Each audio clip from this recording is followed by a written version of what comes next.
Bienvenue à tout le monde.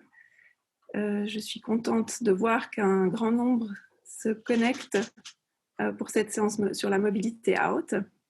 C'est évidemment une période un petit peu compliquée que nous vivons et la situation de la mobilité comporte un grand nombre d'incertitudes, évidemment, pour les semestres prochains. Mais néanmoins, la procédure pour vous reste la même qu'on a adoptée ces dernières années. Donc, au niveau de la marche à suivre, rien n'a changé. Par contre, évidemment, il faudra toujours vous tenir au courant et vous informer sur la situation à l'UNIL, mais aussi dans l'université où vous souhaitez vous rendre. Les choses, comme vous le savez, peuvent changer très vite. Donc voilà, les informations que je vous donne aujourd'hui sont celles d'aujourd'hui. J'espère qu'elles seront celles de demain. Mais voilà, tout cela reste un petit peu encore à confirmer.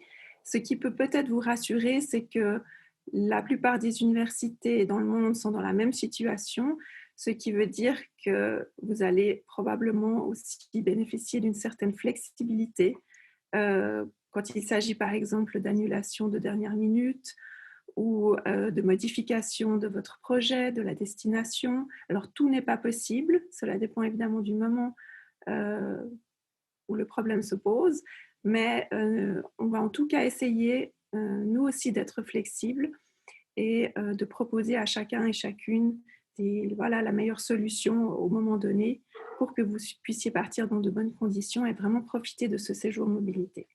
Donc voici les points que j'aimerais aborder. Le cadre réglementaire, pour que vous sachiez un petit peu comment ça va se passer au niveau des crédits, les minima et maxima auxquels vous avez droit en termes de crédits. Ensuite, nous allons parler des destinations, mais évidemment pas de toutes les destinations. Il ne s'agit pas de faire une liste. Nous avons à peu près 200 destinations, donc ça nous prendrait énormément de temps. Mais plutôt, il s'agit de poser la question comment choisir la destination, quels sont les outils mis à disposition. Un élément central pour vous dans ces démarches, c'est le contrat d'études. C'est pourquoi j'y consacre tout un point pour vous expliquer ce que c'est et aussi comment remplir ce formulaire. Et puis finalement, nous parlerons des délais parce que chaque accord a son, non, pas chaque accord a son propre délai, mais il y a différents délais selon le type d'accord. Et je vais vous expliquer tout ça en dernier lieu. Puis, évidemment, un temps sera consacré aux questions, comme je vous l'ai dit précédemment. Alors, le cadre réglementaire, donc je vais commencer par les étudiants de bachelor et ensuite nous parlerons des étudiants de master. Pour le bachelor, vous avez une directive que vous pouvez aussi consulter sur le site de la faculté qui vous donne justement ce cadre réglementaire et les points que je vais résumer maintenant, mais si vous voulez vérifier, vous pouvez vous rendre sur la page de la faculté et voilà, visionner ce document. Donc, une information importante pour ceux du bachelor, c'est que vous avez uniquement droit de partir en mobilité pendant la deuxième partie de votre bachelor. Donc, il faut absolument avoir réussi la propédeutique au moment du départ. Si ce n'est pas encore fait avant, enfin, au moment où vous déposez votre dossier, vu que vous le faites une année à l'avance, ce n'est pas un problème, mais au moment du départ, nous allons vérifier si vous avez bien réussi cette partie de la propédeutique. Ensuite, comme je l'ai mis ici, évitez, si possible, vraiment de partir le dernier semestre. Même si c'est autorisé, je vous le déconseille vivement parce que ça demande une grande organisation. Toutes les universités n'ont pas les mêmes calendriers académiques et nous avons besoin, pour la réussite de votre bachelor, d'obtenir très rapidement vos résultats afin de déterminer les équivalences mobilité, puisqu'il s'agira a priori des derniers crédits que vous allez effectuer dans votre cursus. Donc, voilà, pour que vous ne soyez pas en stress à la fin de votre séjour et que vous ne deviez pas éventuellement rajouter un semestre à votre cursus, je vous déconseille de le faire. La durée maximale du séjour est de 2 semestres, soit en continu, voilà, ou à 2 moments différents pendant votre cursus. Et puis, vous pouvez au maximum ramener et valider 60 crédits. donc 60 crédits sur une année. Ce qui veut dire 30 crédits au maximum par discipline et 20 crédits pour le programme à option, ce qui serait de toute manière l'entier du programme à option. Et puis, si vous partez qu'un semestre, vous pouvez au maximum faire 30 crédits. Voilà, et c'était déjà tout pour les étudiants de bachelor. Pour ceux du master, il y a également une directive que vous pouvez consulter sur le site de la faculté. Et puis, vous avez aussi deux possibilités, soit de partir dans le but de ramener aussi des crédits et de suivre des cours sur place, ou alors de partir dans le cadre de votre mémoire pour faire vos recherches, éventuellement déjà commencer la rédaction de votre mémoire en accord avec le directeur ou la directrice de mémoire que vous aurez sélectionné. Donc ça, c'est aussi une possibilité, voire peut-être même de combiner les deux. Donc par rapport à ce type de questions, je pense qu'il est nécessaire de nous rencontrer pour voir en détail si dans votre cas, il faudrait plutôt partir un semestre ou deux et comment organiser ça durant votre master. Comme vous le savez, il y a deux masters, celui à 90 crédits, donc dans ce cas-là, et celui de 120 crédits, pardon. Pour le premier, vous partez en principe un seul semestre. Si vous avez des raisons particulières et que vous souhaitez partir 2 semestres, c'est éventuellement possible, mais il faudra le justifier. Et puis, vous pouvez de toute manière ne ramener qu'un total de 30 crédits. Donc, même si vous partez plus d'un semestre, le total, le montant, si on veut, de crédit ne pourra pas être dépassé. Donc, faites attention à ce paramètre. Pour un master à 120 crédits, 2 semestres sont possibles sans dérogation.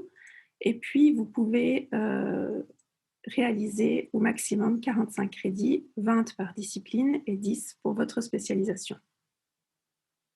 Alors, je vais juste m'interrompre pour les questions. Comment cela se passe-t-il si la destination oblige à partir une année et que c'est la 3e année de bachelor qu'on aimerait partir? Alors, à ma connaissance, il n'y a pas de destination qui oblige à partir une année.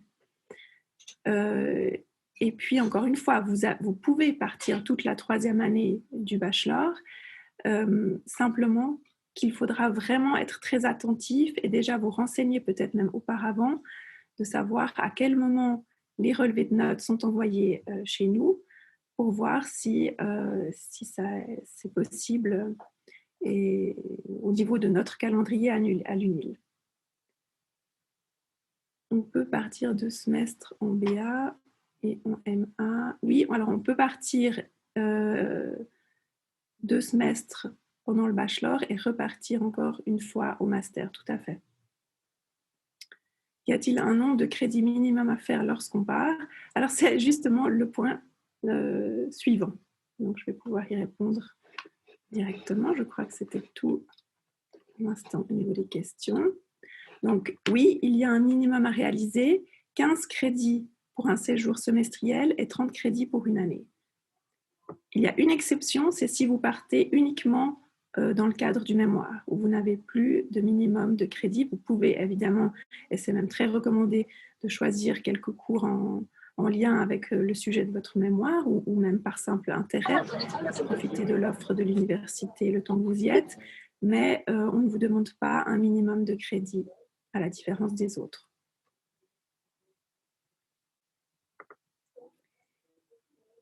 Voilà.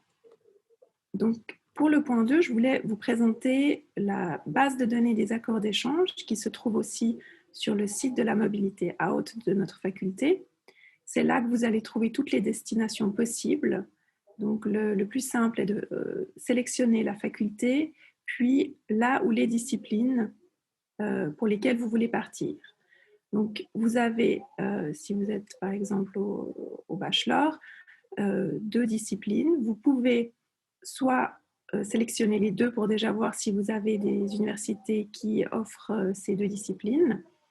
Ou alors, si ça semble compliqué parce que peut-être vous étudiez le cinéma ou d'autres disciplines qui ne sont pas forcément représentées partout, à ce moment-là, vous pouvez même réfléchir à partir dans le cadre d'une seule discipline. Et à ce moment-là, il faudrait simplement réaliser plus de crédits pour cette discipline, donc environ 25 à 30 crédits pour un semestre. Et donc peut-être anticiper et prendre plus d'enseignements le semestre d'avant dans l'autre discipline. Enfin, en tout cas, dans tous les cas, bien organiser l'avant et l'après mobilité pour que voilà, vous sachiez combien de crédits vous devez encore réaliser afin de ne pas dépasser le temps réglementaire. Donc, c'est comme je disais, c'est ici que vous allez trouver les destinations. Faites attention, c'est là aussi que vous verrez certaines particularités.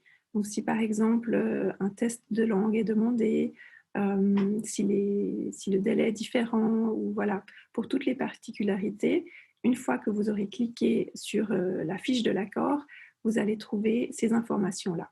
Et si vous n'êtes pas sûr, évidemment, contactez-moi. Pour le choix de la destination, évidemment, ce qui prime, ce sont les motivations académiques. C'est aussi très important pour la lettre de motivation. Si vous devez en rédiger une, c'est vraiment là-dessus, c'est ce qui peut faire la différence, ce sont vos motivations académiques. Donc, de bien faire le lien entre vos études et l'université où vous désirez vous rendre, de connaître les cours proposés, les enseignants et leur spécialisation, et de vraiment réfléchir à ce que ça peut apporter à votre cursus. Est-ce que ça peut compléter quelque chose qui n'est peut-être pas offert à Lausanne, ou au contraire renforcer une spécialisation vers laquelle vous voulez vous diriger. Donc à vous de réfléchir ce qui vous intéresse et pourquoi, et de bien l'écrire dans la lettre de motivation. Il faut évidemment trouver des universités qui offrent des enseignements compatibles. Comme je le disais, ça peut être pour une ou pour plusieurs disciplines. Et dans un deuxième temps, vous allez devoir discuter avec le responsable mobilité de votre ou de vos sections pour voir si cette compatibilité est réelle, donc si ce que vous envisagez et proposez peut se faire et peut donner lieu à des équivalences. Et puis vous assurer aussi que vous aurez accès aux enseignements dans les différentes disciplines. Ça concerne surtout les accords généraux, donc je vais peut-être juste expliquer la différence entre les accords. Nous avons des accords généraux ouverts à toutes les facultés, donc tous les étudiants de toutes les facultés peuvent postuler. Et puis justement, pour ces accords-là, même si vous les retrouvez dans la base de données en sélectionnant vos disciplines, il faut quand même vous assurer encore, aller sur le site de l'université pour voir si la discipline est réellement présente, parce que c'est des accords qui sont, si on veut, signés en bloc, donc pour toute l'université. Mais voilà, comme on a beaucoup de disciplines en lettres, il est vraiment recommandé de vérifier à nouveau pour ne pas avoir de mauvaises surprises. Si c'est un accord, en revanche, SEMP, donc ce qui a remplacé Erasmus, le Swiss Mobility European Programme, à ce moment-là, de toute manière, ce sont des accords qui ont été proposés par les facultés, et par les sections, pardon. Et donc, voilà, nous n'avons pas ce problème. Vous pouvez être assuré que la discipline s'y trouve. Et puis, évidemment, vous assurez du délai. Les délais, j'en parlerai, comme je disais, tout à la fin, parce qu'il y a plusieurs délais selon le type d'accord. Malheureusement, nous n'avons pas la possibilité de vous présenter tous les accords, il serait difficile de mettre certains en avant et pas d'autres.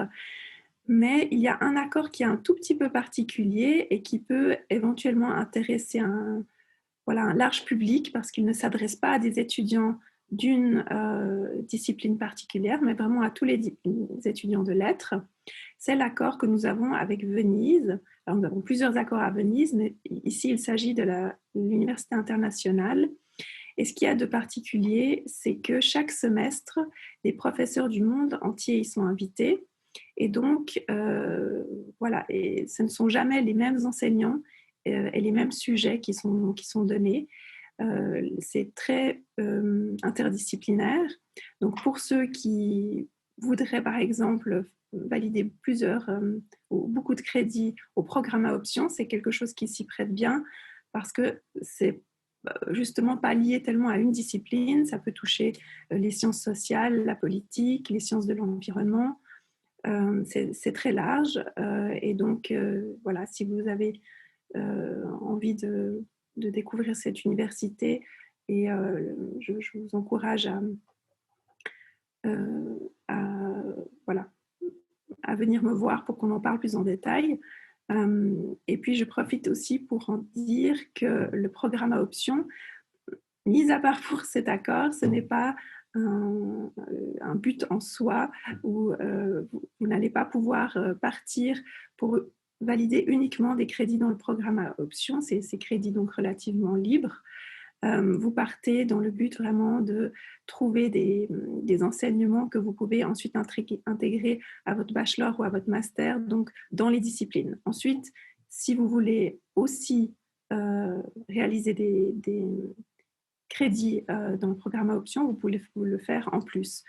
Mais il faut tout d'abord que votre choix de cours concerne vos disciplines. Nous passons maintenant au point 3, le contrat d'études. Donc, un élément très important parce que c'est là que vous allez noter non seulement les cours que vous voulez suivre dans l'université à l'étranger, mais aussi les correspondances avec le plan d'études lausannois. Et donc, il porte bien son nom de contrat, c'est ce qui va vous donner la garantie aussi à la fin de votre séjour de bien obtenir les crédits que vous aviez prévus, puisque ce document est signé non seulement par le ou la responsable mobilité de la section concernée, mais aussi validé par la faculté. Donc pour vous, c'est une garantie et pour nous, c'est la manière de voir si à la fin de votre séjour, vous avez réussi les crédits qui étaient prévus et si nous pouvons donc vous donner les reconnaissances correspondantes. Donc, encore une fois, ce qui est important, c'est de faire vraiment le lien avec votre plan d'études, donc de voir dans la globalité, est-ce que ça correspond au module que j'aimerais remplacer. Donc, vous n'allez pas essayer de trouver le même sujet ou même pas forcément le même type de validation, mais le domaine général, si par exemple il s'agit de l'histoire, alors et que vous voulez encore valider des séminaires en histoire moderne, il faudra que ça concerne l'histoire moderne et pas une autre époque. Donc, il y a quand même certaines choses à respecter qui sont à discuter justement avec le responsable mobilité de la section. Et là aussi, les sections ont un petit peu des restrictions ou des pratiques qui peuvent être différentes les unes des autres. Donc, allez voir si vous partez pour 2 disciplines, vraiment les 2 responsables mobilité concernés. Planifier le reste du cursus en fonction du séjour, c'est ce que j'ai aussi dit tout à l'heure par rapport au crédit, pour ne pas vous retrouver avec un seul enseignement à 5 crédits qui vous reste à valider en fin d'études. Donc, de bien calculer avant le départ, non seulement ce que vous souhaitez réaliser à l'étranger, mais ce qui vous restera aussi à réaliser à Lausanne. Préparer un contrat par discipline, également pour le programme à option, si vous êtes en bachelor. Voici à quoi ressemble le document. Donc, c'est assez simple à comprendre. Vous avez voilà, différentes colonnes. Le cours, la première où il s'agit du code du cours, ce n'est pas important pour nous. Si vous l'avez, tant mieux. Mais ce qui compte surtout, c'est de mettre le titre très précis de l'enseignement, le niveau d'études et aussi les crédits qui sont donnés sur place. Si vous êtes dans une université qui n'utilise pas le système ECTS, vous mettez le nombre de crédits japonais, etc., canadiens, et c'est nous qui ferons la conversion. Ensuite, il est nécessaire d'imprimer aussi votre plan d'études pour que justement vous puissiez faire les correspondances. Donc la manière la plus simple, c'est de numéroter ensuite tous les cours que vous aimeriez suivre à l'étranger et de remettre ces numéros sur la page de droite. Comme ça, on voit bien quels sont à quel module correspondent les cours. Pour moi, tout ce qui compte, c'est que vraiment ça soit indiqué de manière claire. Donc, si vous préférez faire votre propre tableau Excel ou autre, où vous mettez toutes les correspondances, ça me va aussi. Mais c'est vraiment essentiel pour le responsable mobilité de la section et pour moi de savoir non seulement ce que vous allez faire, mais aussi ce que vous attendez comme équivalence pour qu'il n'y ait pas de surprise à la fin. Donc, obtenir les signatures, c'est-à-dire une fois la signature du responsable de la section et puis la mienne. Voilà ce qu'il vous faut pour ce contrat d'études. C'est un contrat provisoire parce que vous allez le remplir une année à l'avance et que les horaires ne sont pas encore publiés. Il peut y avoir des variations au niveau de l'offre de cours, mais néanmoins, il est déterminant. Alors, parce que d'une part, c'est un élément obligatoire pour votre candidature, donc la candidature ne sera pas prise en compte s'il manque ce document. Et puis surtout, c'est aussi pour nous important de savoir ce que vous comptez obtenir comme crédit et si c'est vraiment réalisable et aussi par rapport aux autres étudiants pour qu'on puisse faire un choix s'il y a un choix à faire. Je crois qu'il y a quelques questions entre deux. Alors, je vais m'arrêter ici avant de parler des délais. Par qui doit-on faire approuver les équivalences de crédit pour le programme à option? C'est une bonne question. Vous n'avez pas besoin de passer par le responsable mobilité de la section. Vous pouvez directement m'envoyer ce document et je vérifierai si c'est en ordre. Mais sachez en tout cas que très rares sont les cas où nous n'autorisons pas certains cours. C'est justement une occasion pour vous de prendre des cours, soit de vos disciplines, voire même d'autres disciplines, simplement par intérêt. Mais là aussi, il est bien de vérifier que ce sont des cours académiques reconnus et donc de m'envoyer ce document. Enfin, c'est même obligatoire. Voilà. Et puis, si j'ai bien compris, il est possible de réaliser le mémoire, travail de master à l'étranger. Oui, c'est tout à fait possible, mais il faut auparavant avoir discuté très précisément avec votre directeur de mémoire des démarches que vous voulez entreprendre pendant ce séjour. Donc, au lieu de remplir un contrat d'études qui contient les enseignements et les crédits que vous allez valider, vous allez écrire quelques lignes sur votre projet, expliquer le sujet tel que vous l'avez à ce moment-là, parce qu'il va évidemment encore évoluer, mais toutes les informations que vous pouvez nous donner sont les bienvenues. Et puis surtout qu'on sache en fait quelles sont les étapes et ce que vous comptez faire pendant ce semestre. Et puis, contrairement aux autres étudiants, vous devez faire signer ce contrat d'études par le ou la directrice de mémoire et non par le responsable mobilité. Est-il possible de postuler à la fois pour un accord SEMP et un accord hors-Europe? Oui, c'est possible, mais comme ce ne sont normalement pas les mêmes délais, il vaut mieux d'abord postuler pour l'accord hors Europe, l'accord général, parce que c'est le 1er décembre. Et puis, une fois que vous avez la réponse, vous avez encore le temps de postuler pour un accord SEMP, où le délai est au 20 février. Donc, il vaut mieux faire ça en 2 temps. D'abord l'accord général, puis l'accord SEMP. Voilà. Pour parler de certaines destinations particulières, c'est mieux de d'abord prendre rendez-vous avec vous et ensuite avec notre responsable de section. Alors, ça dépend un petit peu des questions que vous avez, mais normalement, c'est dans cet ordre qu'on le fait, oui, pour avoir déjà une vision globale et parler de votre projet, des étapes, comme on le fait un petit peu maintenant, mais plus en détail par rapport à ce qui vous intéresse. Et puis ensuite, en un deuxième temps, d'aller voir le responsable mobilité de la section pour vraiment préciser le contrat d'études et savoir si voilà, ce que vous comptez suivre comme cours sera vraiment reconnu. Donc normalement, c'est dans ce sens-là qu'on le fait, oui. Voilà, il me semble que pour l'instant, c'est tout. Ah non, il y a encore une question qui vient d'apparaître. Bonjour, est-ce que la date de postulation a une influence dans le choix des étudiants sélectionnés ou est-ce qu'ils sont tous étudiés en même temps après la date limite? C'est la deuxième question qui est juste. Il y a une date limite et c'est après le 20 février ou le 1er décembre que nous allons rassembler toutes les demandes et faire le choix. Donc, ce n'est absolument pas par ordre d'arrivée. Voilà, que ce soit en octobre ou le 19 février, c'est la même chose. Mais évidemment, pour nous, c'est voilà, plus simple si vous arrivez à ne pas tous nous déposer les dossiers le dernier jour, surtout qu'il y a beaucoup de choses à contrôler et pour vous aussi, c'est mieux de venir relativement tôt pour préparer ces documents.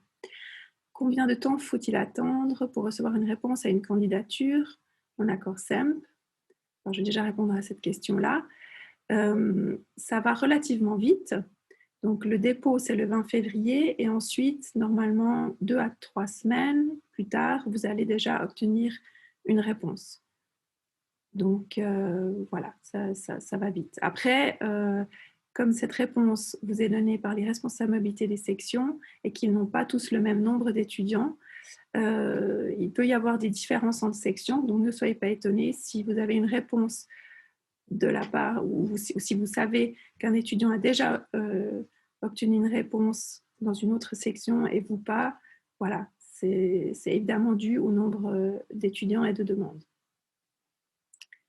Et les frais d'inscription lors d'une année à l'étranger sont-ils payés à Lausanne ou réduits pour les étudiants en accord ou à l'université partenaire? Alors, c'est justement le grand avantage de partir pendant les études, c'est que les frais d'inscription à l'étranger sont payés. Il y a quelques exceptions, par exemple le Népal, et c'est le type d'information que vous trouverez justement dans la base de données des accords. Mais c'est vraiment, je pense qu'il doit y avoir sur tous les accords peut-être 2 ou 3 exceptions, mais normalement, les frais d'inscription sont payés. Donc, la seule chose qu'il faudra payer, c'est la taxe universitaire de Lausanne, mais une taxe réduite à 180 francs. Et plus de frais sur place, si ce n'est des frais administratifs qui peuvent aller voilà, de 100 à 200 francs pour bénéficier de réduction d'un statut étudiant, de pouvoir utiliser les transports publics. Donc, ça concerne surtout les universités allemandes qui vont peut-être vous demander de payer encore un montant.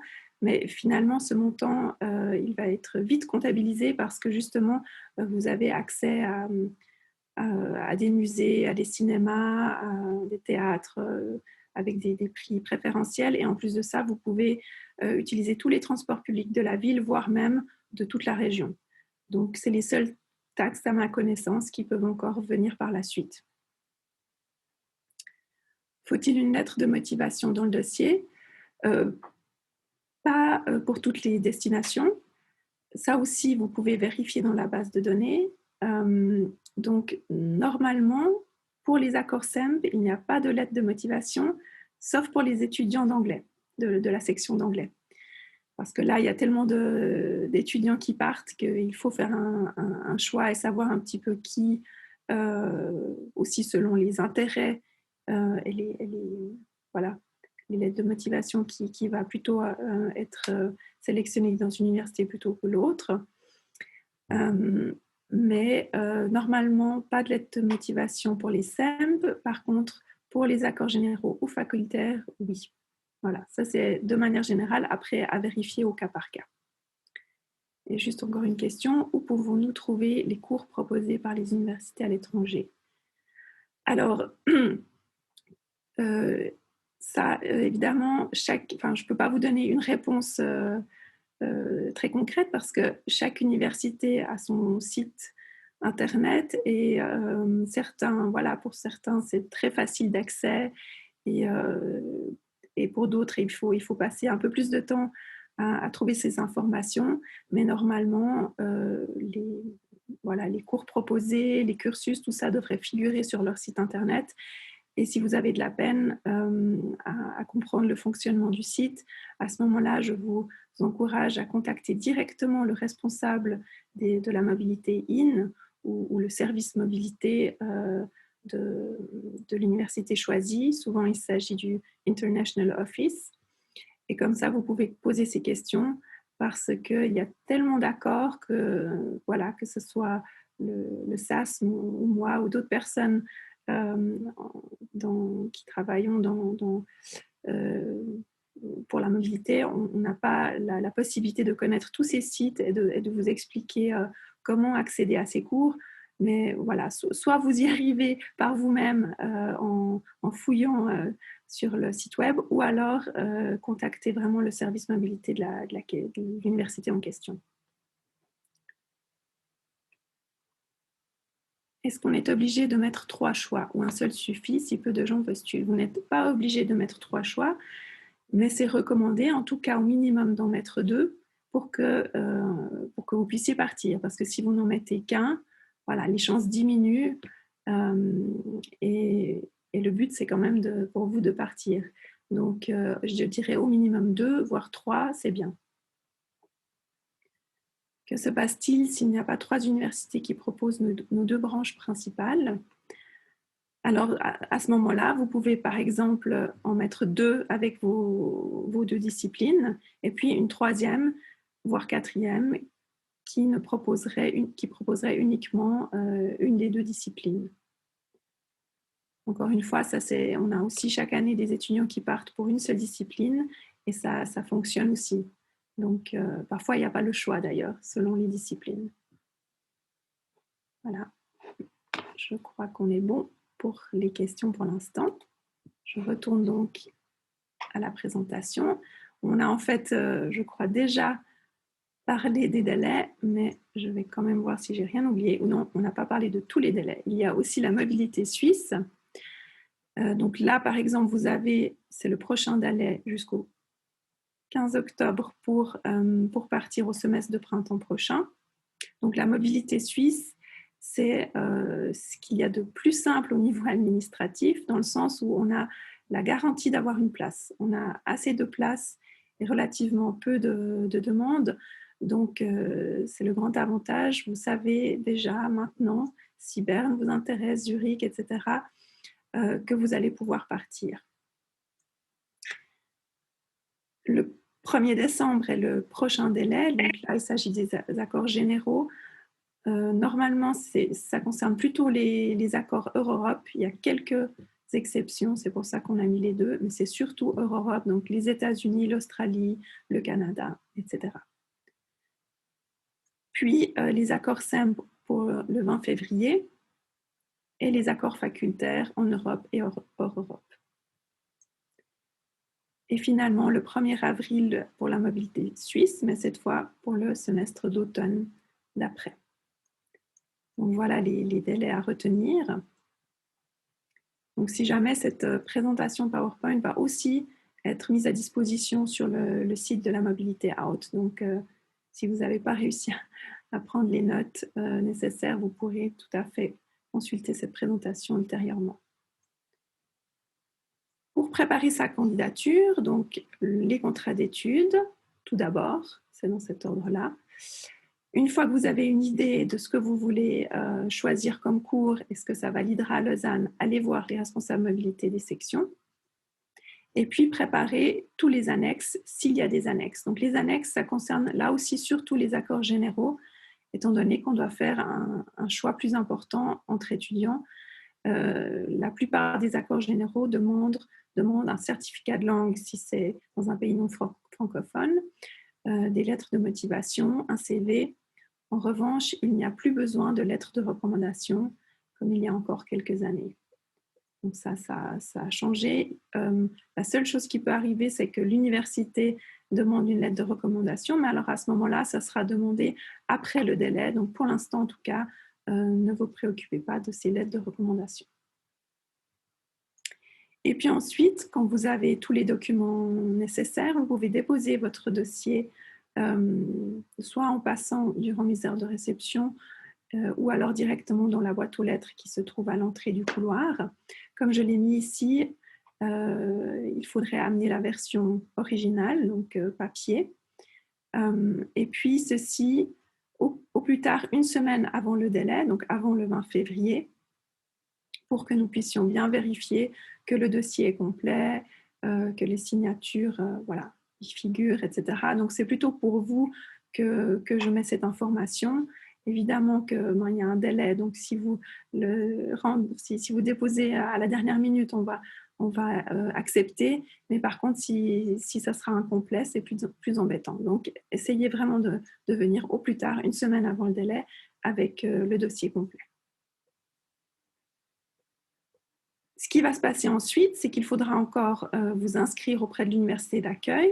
C'est l'université qui va vous envoyer des informations, vous expliquer comment vous inscrire, vous donner des informations sur la recherche de logement, toutes les informations pratiques liées à votre séjour mobilité, vous allez les recevoir directement par l'université qui vous contactera par mail.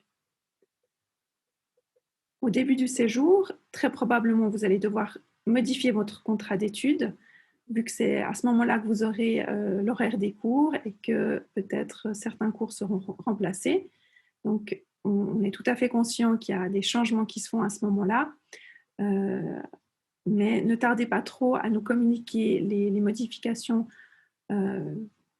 pour que nous puissions aussi vous donner notre aval et que vous ayez voilà, votre horaire fixé au plus tard, disons la 4e semaine de cours, comme vous le feriez aussi ici, pour ne pas vous retrouver à mi-chemin et devoir changer de programme. Donc, essayez de le faire assez rapidement. Je vais juste voir encore les questions avant de continuer.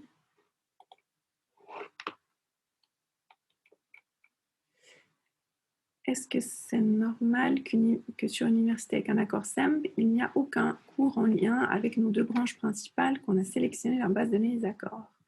Non, ce n'est pas normal. Voilà, il faudrait regarder en détail de quoi il s'agit, mais normalement, pour les SEMP, ça devrait vraiment être lié aux branches. Donc, voilà, à voir de quoi il s'agit. Là, je ne peux pas tellement vous répondre comme ça sans avoir plus d'informations, mais je pense que c'est quelque chose qu'il serait mieux de discuter lors d'un entretien. Ce sera plus simple pour voir de quelle université il s'agit et pourquoi vous ne trouvez aucun cours en lien avec vos branches. Voilà. Je passe en attendant à la question suivante. Bonjour, le certificat de langue doit être fourni avant le délai du dépôt de notre candidature ou peut-il être déposé ultérieurement? Très bonne question. Alors, pour l'instant, l'information que j'ai, parce qu'elle ne dépend pas de la faculté, mais du SASM, donc le service aux affaires étudiantes et à la mobilité, aux affaires sociales, pardon, et à la mobilité, le SASM nous a indiqué les dernières années qu'il était possible de fournir le certificat de langue peu après le délai, mais c'est encore une information qui reste à confirmer pour cette année. Disons que pour l'instant, tout ce que je peux vous dire, c'est que oui, il faut avoir tous les éléments au 1er décembre, donc inclus le test de langue. Maintenant, voilà, j'attends d'ailleurs une réponse à ce propos du SASM, donc je pense que je pourrais répondre encore plus précisément à votre question les jours prochains. Il se peut voilà, qu'il y ait une petite flexibilité pour le certificat de langue, mais uniquement pour cet élément. Pour les autres documents, ça je peux déjà vous dire, il faut que ça soit présenté au 1er décembre. Le contrat d'études doit être signé avant le délai de dépôt du dossier à déposer.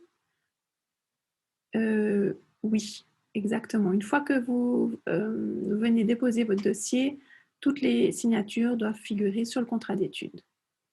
Le contrat d'études doit-il faire partie du dossier de candidature? Oui. Donc, par exemple, si vous partez, disons, Aberdeen, Kent, une université avec laquelle nous avons un accord SEMP et que le délai est au 20 février, à ce moment-là, normalement, vous avez 2 éléments, le formulaire d'inscription, le contrat d'études ou plusieurs contrats d'études si vous partez pour plusieurs disciplines, et puis si vous partez pour faire de l'anglais, comme je le disais tout à l'heure, vous devez également fournir une lettre de motivation. Donc là, à ce moment-là, ça ferait 3 éléments. Mais mis à part les étudiants de la section d'anglais, SEMP, pour les SEMP, il s'agit simplement des contrats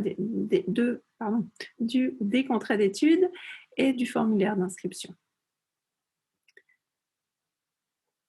La prochaine question, est-il possible de déposer sa candidature en décembre dans le cas où on doit faire valider un examen propédeutique en janvier?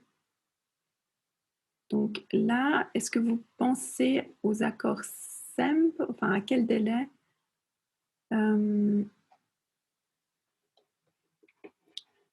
En fait, peu importe. Dans tous les cas, vous ne devez pas avoir réussi votre propédeutique au moment du dépôt du dossier, mais par contre, le semestre suivant, oui. Donc voilà. Dans tous les cas, vous pouvez déposer pour SEMP au 20 février ou pour les accords généraux Europe, Europe, etc. au 1er décembre. Mais voilà, une fois que, enfin, le semestre où vous voulez partir, là, il faudra avoir réussi votre propédeutique. Donc, j'espère que c'était la question. Alors, les questions fusent. Je vais essayer de passer à la prochaine. Alors, je reformule. Donc, ça, c'était la question d'avant. Est-ce qu'on doit déjà s'inscrire avant février si on veut partir la 3e année? Non, non, non. Alors, c'est toujours une année à l'avance. Hein. Donc, là, maintenant, vous postulez pour l'année prochaine, donc automne, que ce soit automne ou printemps de l'année académique prochaine. Mais si c'est pour partir plus tard, voilà, c'est toujours une année avant.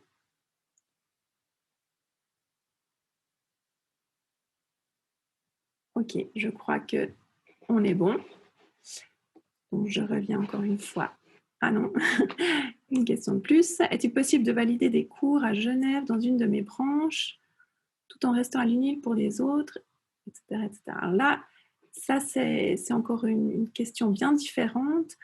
Il ne s'agit pas à proprement dit d'un séjour mobilité, mais de suivre certains cours dans les universités partenaires, que ce soit Genève, Fribourg, Neuchâtel, etc. C'est ce qu'on appelle la mobilité partielle.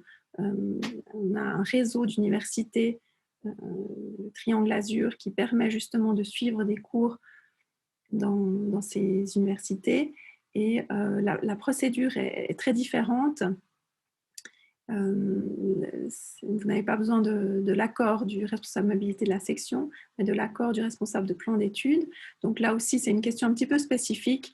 Alors, le plus simple serait de me contacter pour qu'on discute de ces questions. Voilà.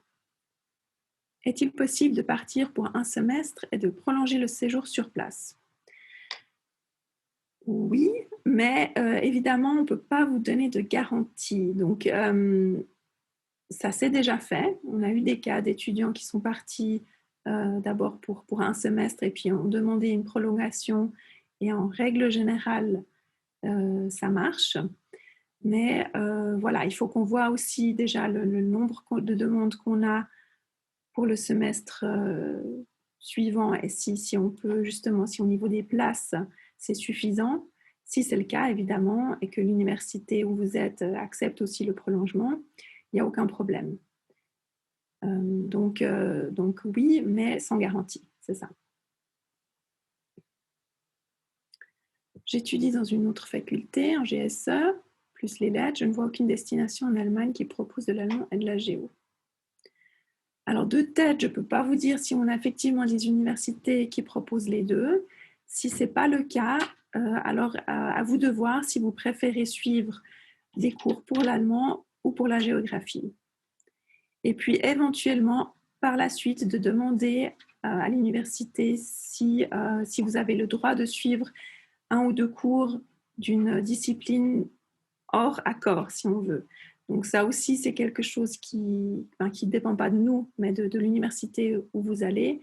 On a des accords assez précis pour des disciplines, donc c'est pas dit que ça marche, mais rien ne vous empêche, une fois que vous partez, par exemple pour l'allemand, de demander si vous avez le droit de suivre certains cours voilà, de géographie, s'ils existent encore, voilà, à vérifier. Très bien. Donc, j'avais plus beaucoup de points à aborder. Je vois que le temps file, mais je vais quand même encore vous terminer cette présentation. Donc, au début du séjour, probable modification de votre contrat d'études. Pour modifier votre contrat d'études, vous trouvez dans le même document, donc il y a toujours le contrat d'études. La deuxième page, c'est le contrat de modification où justement vous pouvez noter les cours que vous voulez ajouter et ceux que vous voulez supprimer. Au début des séjours, donc vous informez auprès des responsables mobilité de la section, préparer le formulaire de modification, faire signer le document par l'université d'accueil et puis envoyer le document au responsable à Lausanne. À la fin du séjour, je l'ai exprimé en bleu, s'assurer que les relevés de notes et attestations officielles me parviennent. Ce n'est pas quelque chose que je vérifie ou qui se fait automatiquement. Donc, à vous de demander si ces relevés de notes sont envoyés à l'université ou s'ils vous sont transmis directement. Dans ce cas-là, évidemment, je vous demande de me les envoyer. Voilà, il est aussi utile de poser la question si c'est envoyé sous forme électronique, ce qui se fait de plus en plus, ou alors par courrier postal. Comme ça, on est vraiment sûr de recevoir les relevés de notes à temps. Et puis aussi, voilà, toujours bien communiquer vos modifications, même si ça se fait encore pendant le semestre de votre séjour mobilité. Ça peut arriver, mais à ce moment-là, il faut absolument mettre tout le monde au courant voilà, pour qu'on soit à jour, pour que votre dossier soit à jour. Voilà, si vous avez besoin de plus d'informations, donc il y a cette fameuse page sur la mobilité out dont j'ai parlé plusieurs fois. Il y a les directives en ce qui concerne le nombre de crédits que vous pouvez ou devez réaliser. Et puis, vous trouvez aussi sur le site de la mobilité la liste des responsables mobilité des sections, la base de données des accords d'échange. Et une fois que vous sélectionnez la destination, vous avez aussi la marche à suivre et les formulaires nécessaires. Donc, les formulaires ne se trouvent nulle part ailleurs, parce qu'on me pose souvent la question. Ils sont uniquement dans la base de données des accords d'échange, tout simplement parce que ce ne sont pas exactement les mêmes formulaires selon le type d'accord. Donc, pour ne pas vous embrouiller et que vous vous trompiez de formulaire, ils se trouvent uniquement dans la base de données. Et puis, un élément important qui manque dans ma présentation, c'est le guide de la mobilité. Vous le trouvez sous format PDF. Et là, vous avez vraiment, si vous lisez en détail cette brochure, voilà, vous avez tous les éléments nécessaires pour préparer votre séjour. Encore une petite information, nous avons également un FAQ sur le site de la Mobilité Out. Il va être révisé, je pense, d'ici 2-3 semaines. Donc, faites juste attention parce qu'il y a la plupart des choses sont valables, mais il y a 2-3 petites informations qui ne devraient plus y figurer, notamment à propos des notes que vous allez obtenir. Car ces notes ne sont plus converties et vous obtenez des équivalences uniquement sous forme de crédit. Voilà. Donc, sachez qu'il y aura quelques changements qui vont être faits dans cette FAQ. Et puis, vous avez aussi le site simplement unil.ch/échange qui est géré par les relations internationales, donc destiné à tous les étudiants de l'UNIL. Si vous avez des questions, donc évidemment, je vois qu'il y en a d'ailleurs encore 2, je vais encore y répondre maintenant. Et puis, vous avez la possibilité aussi de passer pendant mes heures de réception, donc les mardis et jeudis de 13h30 à 16h, sauf demain. Voilà, petite exception, demain, malheureusement, je serai absente, mais jeudi, je serai là et évidemment aussi les semaines suivantes. Ou alors, vous pouvez me contacter pour prendre rendez-vous. Mais je vous rappelle que vous devez respecter aussi la, enfin, la couleur si vous n'avez pas de cours en présentiel, ou alors si vous avez des cours en présentiel, venir uniquement ces jours-là, voilà, pour les questions pour les raisons sanitaires. Donc voilà les informations que j'avais à vous transmettre. Je vais vite voir encore les 2 questions qui se sont ajoutées. Quels sont les critères de sélection? Une bonne question. Il n'y a pas de note minimale à obtenir au bachelor ou voilà, même de manière générale ou même au master. Par contre, les notes peuvent constituer un élément pour départager les étudiants, surtout quand il s'agit des accords généraux et voilà, qu'il y a beaucoup d'étudiants qui s'intéressent pour un accord qui a peut-être uniquement 2 places. Il y aura en premier lieu la lettre de motivation, qui est toujours l'élément le plus important. Mais si cela ne suffit pas, que nous avons des très bonnes lettres de motivation, nous allons ensuite regarder aussi les notes et le parcours de l'étudiant. Voilà, mais vraiment, il faut, j'insiste là-dessus, soigner la lettre de motivation, bien indiquer pourquoi vous voulez aller dans telle université et pas dans une autre, et bien penser au fait que voilà, beaucoup d'étudiants vont essayer d'argumenter et qu'on va seulement pouvoir choisir ceux qui ont les raisons qui nous semblent les plus valables au niveau du parcours académique. Pour le programme option, il faut un contrat d'études à part entière. Oui, par exemple, les 2 contrats d'études pour chacune. Oui, alors il faut un contrat d'études à part entière. Donc, si par exemple vous partez pour l'anglais, le français moderne et le programme à option, ça fera 3 contrats d'études. Voilà, je crois qu'on est arrivé au bout de notre séance. Donc, s'il n'y a plus de questions, on va s'arrêter là. Merci pour votre attention et puis à très bientôt pour un entretien, au plus tard, au délai pour me présenter votre projet mobilité. Et voilà, tout de bon pour la suite et toutes ces démarches qui vous attendent. J'espère que cette présentation a pu clarifier quelques points, vous apporter des réponses à vos interrogations et puis n'hésitez pas à me recontacter au besoin. Merci.